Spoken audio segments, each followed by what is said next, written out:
I see the further questions later on about whether there's a conflict in the two roles. I think they may reside relatively happily together, so long as there is a clear understanding of what role I'm performing at any one particular point in time, and appropriate reporting.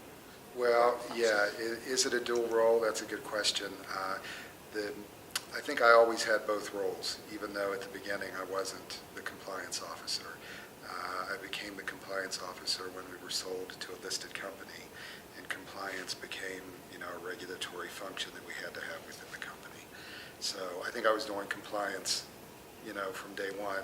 Either I knew it, it's not that I didn't know it, but I was doing it from day one. It's just that I didn't have the formal title of being the compliance officer.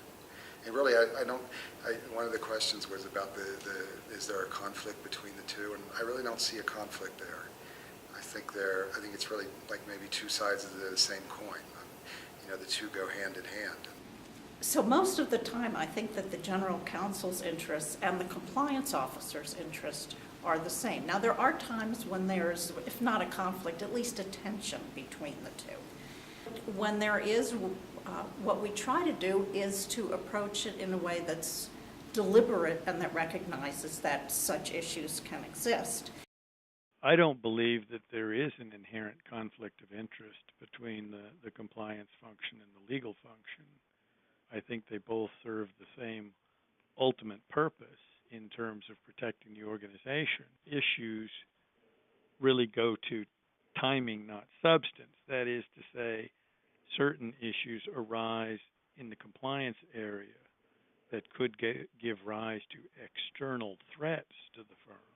You have to sequence the way in which you vindicate the interests of the legal function to protect the firm from external threats, while at the same time vindicating the interests of the compliance function to ensure that matters where there are violations of policies, procedures, are being addressed internally within the community itself. So when people hear compliance, you need a person who can both enforce, who can stand up, but at the same time be seen as approachable, be seen as not out to get you. It's not a policing function. It is what I recently told our executives was that the compliance program is for the people, by the people, and of the people. And I feel the program officer has to be able to convey that feeling that we are all better off for having had